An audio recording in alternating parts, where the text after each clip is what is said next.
जरा सोचिए, तारीख है 13 जनवरी 2026। भारतीय अर्थव्यवस्था ना एक बड़े तूफान के बीच फंसी हुई है। बाजार गिर रहे हैं, रुपया लगातार कमजोर हो रहा है और सबके मन में बस एक ही सवाल है, आखिर ये हो क्या रहा है। चलिए इसी को समझते हैं। तो देखिए, सबसे पहली और सबसे सीधी चोट पड़ी है हमारी करेंसी पर। भारतीय रुपया अमेरिकी डॉलर के मुकाबले 90 के निशान पर पहुंच गया है। ये एक साइकोलॉजिकल लेवल है, मतलब एक ऐसा पड़ाव जिसे बाजार बहुत ध्यान से देखता है। और इस पर दबाव भी दोहरा है। एक तरफ तो डॉलर मजबूत हो रहा है और दूसरी तरफ कच्चे तेल के दाम भी आसमान छू रहे हैं। और हाँ, इसका असर शेयर बाजार पर भी साफ साफ दिख रहा है। सेंसेक्स में लगभग 560 पॉइंट्स की गिरावट है। ये गिरावट हमें ये बताती है कि दुनिया भर में जो चिंताएं चल रही हैं वो सीधे सीधे हमारे घरेलू बाजारों पर असर डाल रही हैं, जिससे इन्वेस्टर्स का भरोसा भी डगमगा गया है। तो सबसे बड़ा सवाल यही उठता है, आखिर इस पूरी उथल पुथल की जड़ क्या है? ये सिर्फ एक दिन का उतार चढ़ाव नहीं है, नहीं, इसके पीछे कुछ बड़ी ग्लोबल वजहें काम कर रही हैं। चलिए इन्हीं वजहों की तह तक चलते हैं। इसे ना एक जियोपॉलिटिकल तूफान की तरह समझिए। मतलब दुनिया के जो बड़े बड़े देश हैं उनके बीच का तनाव अब हर किसी पर असर डाल रहा है। भारत की अर्थव्यवस्था एक मजबूत जहाज की तरह है, लेकिन ये जहाज अभी अंतर्राष्ट्रीय तनाव के एक तूफानी समुंदर से होकर गुजर रहा है। और इस तूफान के ठीक सेंटर में है ट्रंप फैक्टर। अमेरिकी राष्ट्रपति डोनाल्ड ट्रंप ने साफ धमकी दी है कि जो भी देश ईरान के साथ बिजनेस करेगा उसके सामान पर अमेरिका 25% का भारी भरकम टैरिफ लगा देगा। बस इसी एक घोषणा ने पूरी दुनिया के बाजारों में एक बेचैनी सी पैदा कर दी है। अब ये बात वाकई में बहुत दिलचस्प है। इसने भारत के लिए एक बड़ी मुश्किल खड़ी कर दी है। देखिए, एक तरफ तो ईरान है जिसके साथ हमारा 1.34 बिलियन डॉलर का व्यापार है, और दूसरी तरफ है अमेरिका की 25% टैरिफ की धमकी। यहाँ भारत को एक बहुत ही मुश्किल कूटनीतिक और आर्थिक फैसला लेना पड़ रहा है। और देखिए, ये जो बड़ी बड़ी पॉलिटिक्स होती है ना, वो कैसे आम लोगों की जिंदगी पर असर डालती है। ईरान हमारे बासमती चावल के सबसे बड़े खरीदारों में से एक है। अब इस धमकी की वजह से चावल एक्सपोर्ट करने वाली कंपनियां जैसे KRBL और LT फूड्स, उनके शेयर्स गिरने लगे हैं। साथ ही देश के अंदर भी चावल की कीमतें कम हो रही हैं, क्योंकि किसी को पता ही नहीं है कि ये व्यापार आगे होगा भी या नहीं। तो ठीक है, ग्लोबल चुनौतियां तो गंभीर हैं, लेकिन भारत सिर्फ इस तूफान को झेल नहीं रहा है, बल्कि वो इससे निकलने के लिए नए रास्ते भी बना रहा है। चलिए देखते हैं कि भारत अपनी दिशा कैसे बदल रहा है।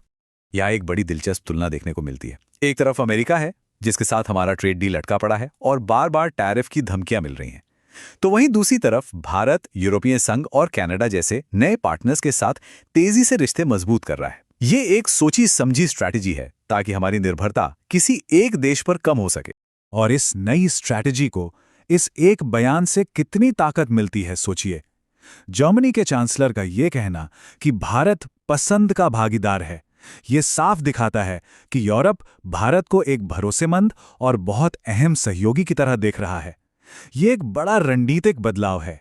चलिए अब जरा देश के अंदर झांकते हैं और देखते हैं कि इस ग्लोबल उथल पुथल का अलग अलग सेक्टर्स पर क्या असर हो रहा है, क्योंकि कहानी हर किसी के लिए एक जैसी बिल्कुल नहीं है। तो सबसे पहले बात करते हैं भारत के गौरव, हमारे IT सेक्टर की। यहां तस्वीर थोड़ी मिली जुली सी है।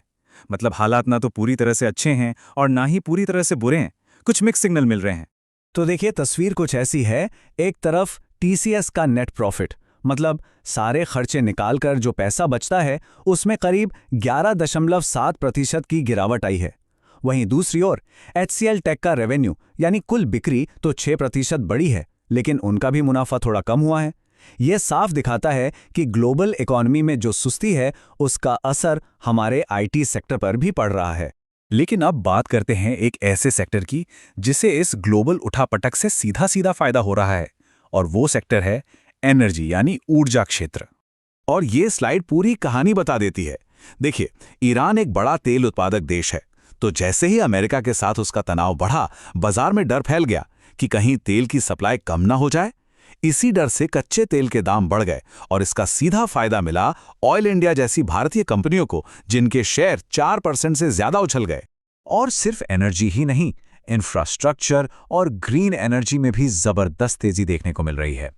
NBCC हेल्थ केयर इंफ्रा बना रही है, KP एनर्जी हजारों करोड़ के रिन्यूएबल प्रोजेक्ट्स लगा रही है, और अडानी एनर्जी के पास तो करीब 30,000 करोड़ के स्मार्ट मीटर के ऑर्डर हैं। ये सब दिखाता है कि देश का फोकस घरेलू विकास पर कितना मजबूती से टिका हुआ है। तो सबसे अहम बात यही है कि भले ही बाहर तूफान चल रहा हो, लेकिन भारत की अर्थव्यवस्था के अंदर एक बहुत शक्तिशाली घरेलू इंजन है जो इसे लगातार आगे बढ़ा रहा है। और यही इंजन हमारी असली ताकत है, जो हमें बाहरी झटकों को सहने की क्षमता देता है। और इस ताकत पर अब दुनिया भी भरोसा कर रही है। यूनाइटेड नेशंस ने भी भारत की 2026 की जीडीपी ग्रोथ का अनुमान 6.4% से बढ़ाकर 6.6% कर दिया है। ये एक तरह से हमारी आर्थिक मजबूती पर दुनिया की मोहर है। लेकिन भारत के अपने अनुमान तो इससे भी ज्यादा पॉजिटिव हैं। सरकार का मानना है कि अर्थव्यवस्था 7.4% की शानदार दर से बढ़ेगी। ये दिखाता है कि देश को अपनी अंदरूनी ताकत पर कितना गहरा भरोसा है। और इस मजबूती का एक और बहुत बड़ा सबूत है ये आंकड़ा। दिसंबर 2025 में रिटेल इन्फ्लेशन यानी खुदरा महंगाई दर सिर्फ 1.33% थी। देखिए, जब महंगाई इतनी कम और कंट्रोल में होती है तो इसका मतलब है कि अर्थव्यवस्था की नींव बहुत स्थिर और मजबूत है, जो विकास के लिए एक बेहतरीन संकेत है। तो कुल मिलाकर कहानी क्या बनती है? कहानी एक ऐसे मजबूत जहाज की है जो एक तूफानी समुद्र से गुजर रहा है। बाहर लहरें बहुत तेज हैं, इसमें कोई शक नहीं, लेकिन जहाज का अपना इंजन बहुत ज्यादा शक्तिशाली है और वो उसे लगातार आगे बढ़ा रहा है। तो यहाँ पर सबसे जरूरी बात यह है कि पूरी स्थिति एक केंद्रीय सवाल पर आकर टिक जाती है। एक तरफ है अप्रत्याशित ग्लोबल तूफान और दूसरी तरफ है भारत का शक्तिशाली घरेलू इंजन। असली सवाल यह है कि क्या हमारा ये इंजन हमें इस तूफान से सुरक्षित बाहर निकाल पाएगा? और यहीं पर हम इस विश्लेषण को एक बड़े सवाल पर छोड़ते हैं। एक ऐसी दुनिया में जहां दोस्ती और दुश्मनी यानी गठबंधन लगातार बदल रहे हैं, क्या भारत अपनी घरेलू ताकत के दम पर अपना एक स्वतंत्र रास्ता बना सकता है? ये आज का शायद सबसे बड़ा आर्थिक सवाल है।